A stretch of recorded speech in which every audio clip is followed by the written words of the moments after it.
Tukwaniriza ku mukutu gwaffe omuganzi ogumanyikiddwa nga Uganda Mukamooli amanya n'eddoboozi Pampita Ntambi Kimuso number 1 Rich Boy Maxudi Junior. Obadde okimanyi nti mwana muwala gwe bayita Fille Mutoni ali lubuto naye nga Silwa MC Kati. Ekiri mu Kampala ekiri mu site kisa kinegula obunkenke buli mu site abantu bali mukumpi kuba nti bagwa ddalo batambule bukunya oluvannyuma lw'okufuna amawulire nti mwana muwala gwe bayita Fille Mutoni ali lubuto. Amawulire gano gatambudde ku social media ne mu bifo ebyenjawulo era nga gafulumye mu WhatsApp group ya NBS TV gagamba nti balabeko mwana muwala gwe bayita Fille Mutoni nti ali lubuto.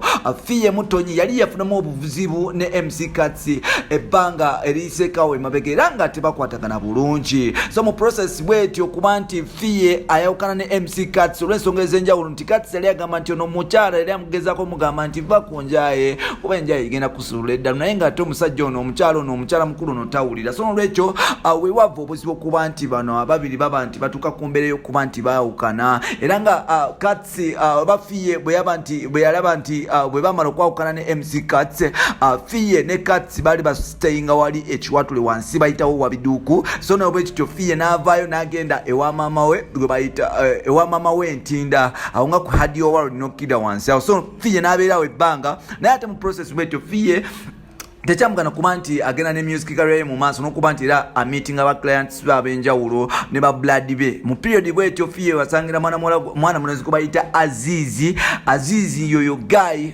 yali atambula nnyo ne Fille ku shows ebiseera ebyo guy oyo mu kyotala alinga mu Somalia alinga mu Ethiopian. So n'olwekyo Azizi n'aba nti abeera nnyo ne Fille n'afuuka nnyo tight body wa Fille mu mbeera bwetyo. So n'olwekyo mu kufuuka tight body ategamye okuba nti Azizi yatandika okuba nti afuna obufaananyi oba Fille naye n'atandika okuba obufaananyi nga bwe baba nti batandise okwerigomba n'ekyali ono bayinza okuba nti baawo ne kye beekolera. So n'olwekyo bano ababiri ne batandika okweyagalira ebyaddala era ne batandika okuba nti mbeebaka oba batandika okwedeetinga. Emyaka ebiri egize gidiringana Azizi ne Fille babadde beeyagala ebyensuso era nga Azizi abadde ye boyfriend wa Fille as like secret boyfriend owamwana muwala gwe bayita Fille era nga Fille babadde bedetinga ne Azizi. So twakitegeddeko nti mu process y'okuba nti bano ababiri beeyagala batuuka ekiseera okuba nti tebakozesa na bupiira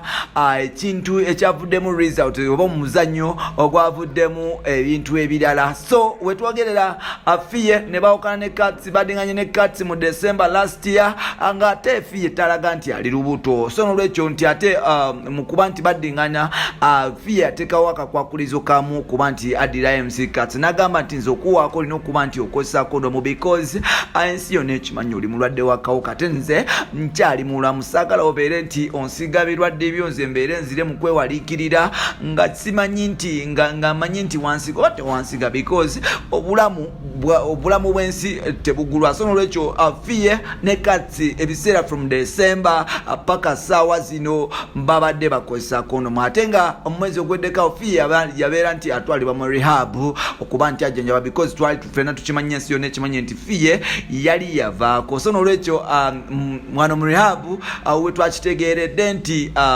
Fille ali lubuto. Olubuto luno si lwa MC Katsi si lwakyali wa MC Katsi olubuto luno lwagamba nti lwa Azizi naye ng'ekibuzo kiri nti ani yafunyisa Fille olubuto olutuufu because era Fille abadde azayagala abavuka ab'enjawulo wano wekireka MC Katsi ng'omuntu because MC Katsi tumanyi nti ayagala nnyo Fille n'obulamu bwe bwonna era nga Fille wafuna ekizibu oba atuukibwako embeera yonna embi Katsi ajula kugwa ddala olunaku lwaleero bakamutemye nti omukyala ali lubuto. Simanyi we kigenda kuleka ono guy simanyi we kigenda musuula naye nga bino n'ebirala byoba olinda mu mawulire gaffe agaddako. Nsigadde Ntambi Jimzo Rich Boy Maxudi Junior. You can follow me on Facebook, TikTok Jimzo 16 n'ebisigaddewo.